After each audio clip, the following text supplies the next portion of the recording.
Hello students, welcome to the Agnee's online classes. और आज की क्लास में हम आगे बढ़ाएंगे क्लास 12 बिजनेस स्टडीज़ का chapter financial management. So students, आज की क्लास में हम इलस्ट्रेशन नंबर 9 करने वाले हैं। बेसिकली एक केस स्टडी है जिसमें हम पहले क्वेश्चन पढ़ेंगे और उसमें इंपॉर्टेंट पॉइंट्स मार्क करेंगे रीड करते करते, और उसके बाद देखेंगे क्वेश्चन में पूछा क्या है। तो स्टूडेंट शुरू करते हैं। क्वेश्चन में लिखा है, Shalini after acquiring a degree in hotel management and business administration took over her family processing company of manufacturing pickles, jams and squashes. तो स्टूडेंट्स, यहाँ पे शालिनी के बारे में आपको दिया हुआ है, जिन्होंने एक डिग्री हासिल की हुई है होटल मैनेजमेंट में, और वो अपनी फैमिली का बिजनेस आगे बढ़ाना चाह रही है। और फैमिली का जो बिजनेस है वो है पिकल्स, अचार बनाने का, जैम्स एंड स्क्वैशेस बनाने का, मतलब जितने भी आइटम्स हैं वो खाने से संबंधित आइटम्स हैं। The business was established by her great grandmother and was doing reasonably well। तो जो बिजनेस है वो उनकी ग्रेट ग्रैंडमदर के द्वारा शुरू किया गया था और अभी तक वो बिजनेस काफ़ी अच्छा परफॉर्म कर रहा है, मतलब रीजनेबली वेल। लेकिन उस बिजनेस में कुछ प्रॉब्लम्स भी आ रही हैं। आइए अब उसके बारे में पढ़ते हैं स्टूडेंट्स। तो यहाँ लिखा है, However, the fixed operating cost of the business were high and the cash flow position was weak। तो क्वेश्चन में साफ साफ दो कमियां बताई हुई हैं स्टूडेंट्स की। फिक्स्ड ऑपरेटिंग कॉस्ट जो है वो उस बिजनेस में हाई है। फिक्स्ड ऑपरेटिंग कॉस्ट मतलब होता है, देखिए ऑपरेटिंग मतलब डे टू डे एक्टिविटीज़ में जो भी खर्चा होता है उसको ऑपरेटिंग कॉस्ट बोलते हैं। अब वो फिक्स्ड ऑपरेटिंग कॉस्ट में जैसे कि रेंट देना हो गया, ठीक है, फैक्ट्री का रेंट हो गया, सैलरी, वेजेस, ये सारी फिक्स्ड ऑपरेटिंग कॉस्ट में आ जाती हैं। तो ये बहुत ज़्यादा है, जिसकी वजह से कैश फ्लो पोजीशन जो कंपनी की है वो काफ़ी कमज़ोर है। तो याद रखिएगा स्टूडेंट्स, कैश फ्लो जो होता है वो बहुत ही इंपॉर्टेंट हिस्सा होता है कंपनी का। कैश फ्लो पोजीशन अगर अच्छी है तो कंपनी उधार पे पैसा उठा सकती है, अपना कैपिटल स्ट्रक्चर बढ़ा सकती है। हमने पढ़ा है इसकी पहले की क्लासेस में, ठीक है। तो यहीं पे कहीं इसका आंसर छुपा हुआ है, तो बड़े ध्यान से इसको समझ लीजिए और अंडरलाइन भी कर लीजिए।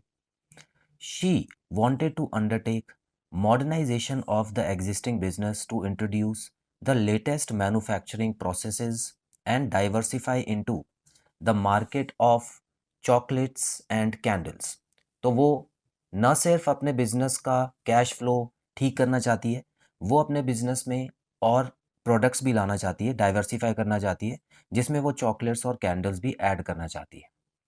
She was very enthusiastic and approached a finance consultant who told her that approximately rupees 50 lakh would be required for undertaking the modernization and expansion। तो फाइनेंस, जहाँ जो भी फाइनेंस कंसल्टेंट था उसका, उसने तो सीधा बोल दिया कि 50 लाख रुपीज़ का अरेंजमेंट आपको करना है। अब आप इसको अरेंज कैसे करेंगे वो आपके ऊपर डिपेंड करता है। तो जो भी आपको चेंजेस कराने हैं अपने बिजनेस में, 50 लाख रुपीज़ उसमें लगेंगे। He also informed her that the stock market was going through a bullish phase। अब देखिए स्टूडेंट्स, यहाँ पर आपके लिए एक नया वर्ड आया है। स्टॉक मार्केट आपको पता ही है, जहाँ पर कंपनी के शेयर्स बेचे और खरीदे जाते हैं। देखिए स्टूडेंट्स, आमतौर पर कंपनी जब इक्विटी शेयर्स इशू करती है तो उन शेयर्स को वो लोगों से वापस नहीं लेती है, कंपनी वापस नहीं लेती है, ठीक है। अब क्या होता है, कंपनी तो वापस नहीं लेगी, लेकिन एक ऑप्शन दिया हुआ है गवर्नमेंट ने हमको, या कंपनीज ने भी एक ऑप्शन दिया हुआ है कि आप स्टॉक मार्केट में अपने शेयर्स को बेच सकते हैं और खरीद सकते हैं। तो कहने का मतलब है, आप किसी थर्ड पर्सन को जो उस कंपनी के शेयर में इंटरेस्टेड है उसको आप महंगे में या सस्ते में, जैसे कि उसकी डिमांड और सप्लाई चल रही होती है शेयर की, उसके हिसाब से उसके रेट कम ज़्यादा होते रहते हैं, तो उसमें बेच सकते हैं, ठीक है। अब ये बुलिश वर्ड क्या है, मतलब स्टॉक मार्केट जो है वो उस समय बुलिश फेज से जा रही थी। तो स्टूडेंट्स, स्टॉक मार्केट के दो फेज होते हैं, एक बुलिश होता है और दूसरा होता है बियरिश, ठीक है। मतलब दो तरह के जानवर यहाँ पे होते हैं, एक बुल हो गया जो सांड होता है बेसिकली, और बियरिश मतलब भालू। अब इसको इन इन दोनों को नाम क्यों दिया गया है? देखिए स्टूडेंट्स, बुलिश जब भी किसी को किसी पे आक्रमण करता है या किसी को मारने की कोशिश करता है, तो हमेशा उसका जो वार होता है वो नीचे से ऊपर की तरफ होता है। आपने देखा ही होगा, कभी कोई सांड मारता है तो वो अपनी गर्दन से नीचे से ऊपर की तरफ हमला करता है। लेकिन जब भी भालू हमला करता है तो वो अपने हाथ से करता है और वो ऊपर से नीचे की तरफ हमला करता है ना।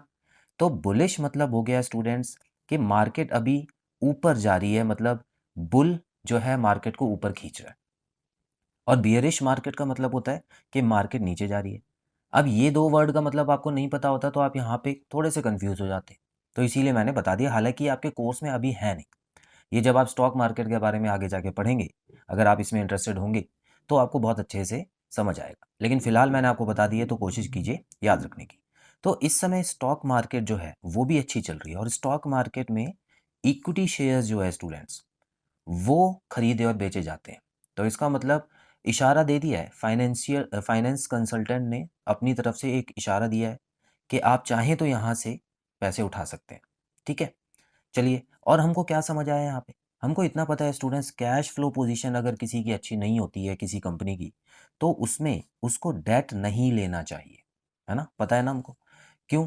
क्योंकि डेट होता है फिक्स्ड ऑब्लिगेशन, कहीं ना कहीं आपको पैसा जो है इंटरेस्ट का वो देना ही पड़ता है, और कैश फ्लो आपका अच्छा नहीं है तो आप कहाँ से पैसा अरेंज करोगे? और लोग भी आपको उधार देने से बचेंगे क्योंकि उनको भी पता है आपका कैश फ्लो अच्छा नहीं है। तो आपके लिए सबसे अच्छा ये है, कोई ऐसा ऑप्शन मिल जाए जिसमें आप पैसा तो ले लो, लेकिन आपको वापस लौटाने की कोई ऐसी जल्दी या ऐसा कोई ऑब्लिगेशन आपके ऊपर ना हो। क्लियर है? तो साफ साफ क्वेश्चन पढ़ के हमको समझ आ रहा है कि इसमें करना क्या है। चलिए, थोड़ा सा और क्वेश्चन है, अब देखते हैं क्वेश्चन में पूछा क्या है। ये तो बेसिक पार्ट खत्म हो चुका है। सो स्टूडेंट्स, यहाँ पर अगर हम देखते हैं तो पहला पार्ट जो क्वेश्चन का है उसमें आपको पूछा है, keeping the above consideration in mind, name the source of finance Shalini should not choose for financing the expansion of her food processing business. तो क्वेश्चन वही आ गया, ठीक है ना, जो हमको उम्मीद थी कि शालिनी को कौन सा सोर्स ऑफ फाइनेंस। अब देखिए, सोर्स ऑफ फाइनेंस दो ही होते हैं, डेट और इक्विटी, याद रखिएगा। इस वर्ड को भी नोट करना है। अब यहाँ कंफ्यूज मत हो जाना कहीं फाइनेंशियल डिसीजंस के बारे में बताने लग जाओ, ठीक है? तो सोर्स ऑफ फाइनेंस जो है वो दो ही होते हैं, डेट या इक्विटी। तो इन दोनों में से कौन सा चुनना चाहिए शालिनी को, ताकि वो अपना बिजनेस आगे बढ़ा सके? Give one reason in support of your answer. तो ठीक है स्टूडेंट, हमारा सबसे पहला जो आंसर होगा वो तो डेट ही होगा, क्योंकि डेट से वो नहीं ले सकती इस समय।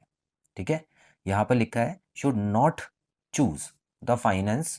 ठीक है, कौन सा सोर्स जो है वो उसको नहीं चुनना चाहिए, तो डेट नहीं चुनना चाहिए। रीज़न भी हमको पता है, रीज़न आप सीधा सीधा बता देना। एक तो कैश फ्लो जो है वो कंपनी का अच्छा नहीं है, और फिक्स्ड ऑपरेटिंग कॉस्ट जो है वो ज़्यादा है। हमको तो दो रीज़न पता है, यहाँ पे एक ही पूछा है तो आप कोई भी एक बता देना। क्लियर है?